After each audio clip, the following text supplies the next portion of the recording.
Welcome to the NMAA State Seating and Selection Show for baseball and softball, presented by Albuquerque Fire Rescue. I know we have some teams getting together and watching the show. Lovington softball is out there. How you doing, Wildcats? Silver softball wants to know where they are seated. Los Lunas baseball is patiently waiting. Where will St. Pius boys and girls be seated? How about Artesia and Carlsbad? It will all be sorted out in this show. But before we get to that, I think we could all use a refresher about how this process works. The seating process is not the NMAA sitting in a room randomly deciding who should be number one, number two, et cetera, et cetera, et cetera. It's not that. What it is a process that is all data driven. The following criteria is used to determine a team's seed. We look at finish in regular season district play, head-to-head matchups, wins against district championship teams regardless of class, overall record, max preps rankings, and member school input. That's the coach's input and their rankings, and that input can sway a team in one direction or another. There is no input given by NMAA staff. Let me repeat that to make sure everyone hears it. No input by NMAA staff. It's all data driven based on those criteria points. Did you beat a district champ? Do you have a better record? Were you ranked higher in max preps? All of those things. There is no bias for or against any school or team. It's all based on the numbers. Got it? Good.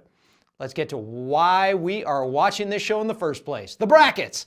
Ladies first. We will start with softball in Class 4A.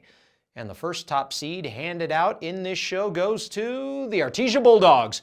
Artesia is the defending state champ. In fact, they've won the last 3 state titles handed out and played in the final every year of the tournament since 2017. They returned 9 players from last year's squad, including the top pitcher in the state in Riley Crandall, last year's Gatorade New Mexico Softball Player of the Year, who committed to Baylor and leads the state in strikeouts and has a pair of no-hitters this year. You know, she has good command of the ball and she's strong and powerful in the circle, and she's a great leader for us, and she's just an all-around great human. So just having her in the program has been huge for us, and having that leadership and having such a young team, because they can build off of her and she can teach them a lot. Let's see the first bracket of the show. Artesia is the 1 and will take on Kirtland Central in the opener. The winner will face either Los Alamos or Valley. That's the 8-9 matchup. Bernalillo is the 5 seed and gets Academy in the first round. Lovington earned a 4 seed and gets Goddard. Moving down the brackets, Silver's the 3 seed and we'll see Bloomfield in the opener. St. Pius is a 6 seed and will face Portales. Aztec last won it all in 2017. They're a 7 seed this year and will take on Belen. The bottom of the bracket has crosstown rivals Miyamura and Gallup. Gallup is the 2 seed and last year's state runner-up. They underwent an in-season coaching change. Now, looking at this bracket, there are some powerhouse programs. Silver won 8 straight state titles from 2011 to 2018. Silver is on a 14-game win streak where they've outscored their opponents 199 to 14. If we're winning these games as a coaching staff, we're looking at not are you winning, how are you winning them?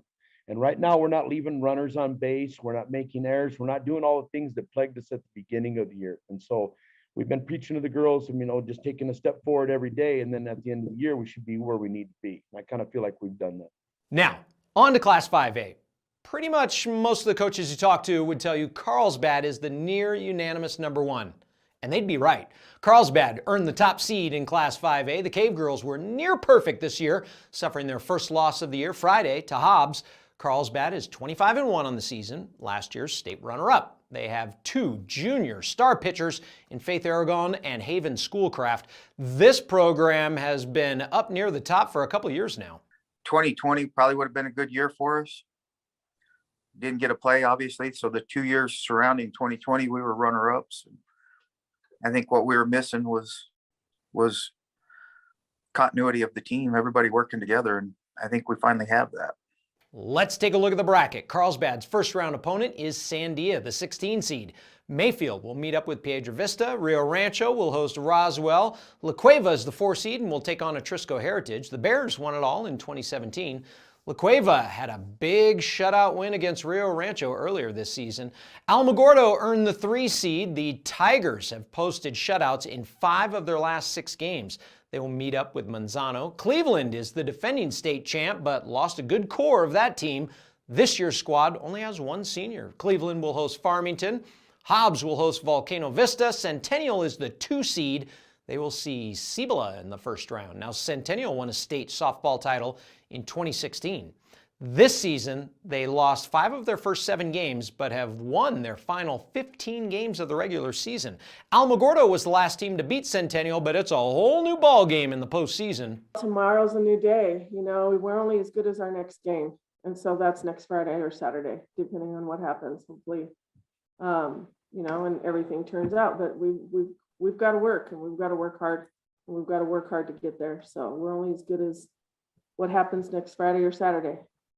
Now on to baseball. We will start in Class 2A. The Class 2A field might be seeing red right now because the top team is the Eunice Cardinals. Eunice has a 23-1 record. Their only loss is to Lovington. They are loaded with seniors, 11 seniors on the roster, and of the 9 starters, 8 of them are seniors. Eunice won it all in 2015. They reached the final last season, but lost to Texaco, and they are looking to make another deep run this season. Anytime you lose up there, it motivates you the next year. You know, you don't want to finish your high school career out that way. The good thing about last year was, you know, we just got beat by a good team, and you know, those losses are a little easier to swallow than just playing horrible baseball. It was just a great game, and we were on the backside of it. Here are the top 4 teams in Class 2A. Rehoboth Christian only has 1 loss, and pitcher Talon West has an ERA below 1. Capitan is the 3 seed, and Tularosa is the 4. All 4 of these teams receive a first-round bye, so congratulations. Now let's look at the bracket. Laguna Acoma will face Manal Oak Grove. Winner moves on to face top seed Eunice. Santa Rosa is the 5 seed. They will take on Peñasco, the 12 seed. Estancia is the 6 against Loving. McCurdy is the 7 seed and will take on Texaco. Texaco has taken every state title in their classification since 2016. Moving up to Class 3A, this year's top seed goes to the St. Michael's Horsemen. St. Michael's is 19-6 overall. They started the season a little slow, dropping 5 of their first 10, but they've only lost 1 game since then. CJ Seiss has 5 home runs and is one of the state's top RBI guys. He's really good. I mean, that's the best catcher in all the years I've coached that I've ever had, hands down. I mean, just not a question. The thing with him is his approach is really phenomenal. He doesn't expand the strike zone east to west, north to south, is really disciplined, knows what he's looking for, and picks out a lot of mistakes and hits them hard. I haven't seen, honestly, off of his bat, I haven't seen a ball that's weakly hit off of his bat. Here are the top 4 teams in Class 3A. Sandia Prep is the 2 seed. The Sun Devils have 6 returning seniors. New Mexico Military Institute has pitcher Luis Patron, who leads the state in strikeouts and recorded a no-hitter this season. Robertson lost 4 of their first 5 games this year, but then went on a winning run, taking 15 of 16. All 4 of these teams earned a first-round bye. In state, it's all going to be about matchups. There's going to be, every team has at least one guy that can throw. So it's going to be who you play, when you play them, and who is able to withstand the 3 games in a row. Who's the deepest team, and not only the best team not only wins, so it's all about matchups in baseball. Let's look at the bracket. St. Michael's will wait for the winner of the Santa Fe Indian School and West Las Vegas matchup. East Mountain is the 5 seed and will face Hatch Valley. Cobra is 6 against Zuni. Raton will take on Navajo Prep, and the winner gets Sandia Prep. Now, a little explanation of this bracket. East Mountain and New Mexico Military Institute were tied in district. East Mountain won the head-to-head tiebreaker, taking 2 of 3. But New Mexico Military Institute had a criteria point advantage over East Mountain by a 4-2 margin in those 6 criteria points we talked about at the beginning of the show. So, New Mexico Military Institute received a better seed than East Mountain, and then Robertson had the advantage over East Mountain in criteria points. Again, it all comes down to those 6 criteria points as voted on by the member schools. Now to Class 4A. Not a big surprise to many people, the defending state champs will start the postseason with a number 1 next to their name. Albuquerque Academy earned the top seed in Class 4A. The Chargers are 22-4 and winners of 12 straight. Alex Gato is their #1 pitcher on the roster. He's a high 80s guy. This year's Academy team is full of seniors who played in last year's title game.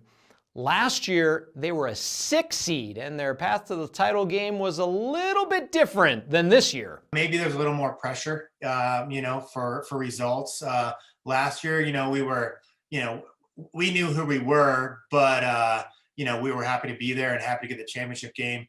This year, obviously, there's more, I think there's more pressure to have results and stuff like that when you're, have had such a year like we have had and are put in that position, Let's look at the bracket. Academy will host Kirtland Central in the opening round. Valley and Berlin is the 8-9 matchup. Aztec is 5 and will host Hope Christian.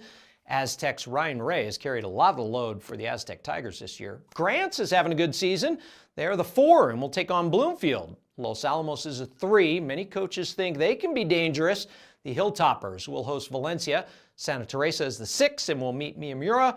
Artesia is 7, going against southern rival Goddard. St. Pius is the 2 seed on the opposite side of the bracket from Academy. The Sartans will take on Ruidoso, the 15 seed. Last but not least, Class 5A baseball. Many of the coaches I spoke with this week said this bracket is really up in the air. There are several teams that could make a case to win it all. Let's start at the top, and that honor goes to Carlsbad. The Cavemen earned the #1 seed this year. Carlsbad is 22-4 on the season. Carlsbad won it all in 2016 under head coach Cody May. He also took home the title in 2012. Now, May coached the Cavemen from 2012 to 2017. He returned this year. The strength of their team this season is definitely pitching, with arguably the best pitcher in the state, Nolan Perry, a Texas Tech commit who will likely get drafted out of high school. He's throws the ball real well, command of all 4 pitches. He's been sitting 92, 93 pretty much all year. A few of the scouts had him clocked at 94, 95 a few times in our game. So, but really his strength is he doesn't really get in trouble. He doesn't get behind in counts and can really spot up all 4 of his pitches that he throws, which makes him pretty successful, especially in high school baseball. So, but he's had a good high school career and just a kid that, he's got a bright future ahead of him as far as baseball is concerned. Here's the final bracket a lot of you have been waiting for. Carlsbad will take on El Dorado in the opening round. El Dorado hasn't been to the final since they won it all in 2015. Rio Grande clinched their district on the final day of their regular season. They are an 8, Farmington the 9. Hobbs will host Las Cruces. Hobbs is last year's runner-up. Oregon Mountain earned a 4 and will take on Los Lunas. Oregon Mountain's Maddox Edmondson has 10 wins on the mound, including a no-hitter this season. La Cueva is the defending state champ. In fact, the Bears have won 3 of the last 4 blue trophies handed out. La Cueva will take on Piedra Vista. Cleveland is the 6th seed and will face Centennial. Cleveland played in the final in 2019. So Cleveland is the 6 and rival Rio Rancho is the 7. The Rams couldn't be seeded higher than the Storm because Cleveland won that district. Rio Rancho will play district rival Volcano Vista. Sandia is the 2 seed and will meet Mayfield in the opening round. Sandia last reached the title game in 2013. They won back-to-back district titles for the first time since 1980-81. This bracket is up for grabs. Our message is that we're 0-0. The rest of the state is 0-0. We start the season all over again. It's like starting out the year in El Paso all over again. Get that energy back. We have a new season. You're about to be done in 1 week, so no regrets. Play hard, play, every pitch, every out, and let's have fun. Don't forget, you can watch the state tournament games on the NFHS network. So get a subscription and log on so you can watch the action. This is also a great time to remind everyone to download the NMAA 24/7 app. It's free, and it's the best way to keep up with all the action from all the state spring sports championships. Tickets for the first rounds of the baseball and softball championships will be sold by the host school. The quarterfinals through the championship game will be sold via GoFan at gofan.co/NMAA. That's going to do it for the 2022 State Baseball and Softball Seeding and Selection Show presented by Albuquerque Fire Rescue. If you want even more breakdowns of the brackets, watch Game Time this week. It's our weekly high school sports show. It's posted on our website on Tuesday. Good luck to all the teams involved, and remember to compete with class.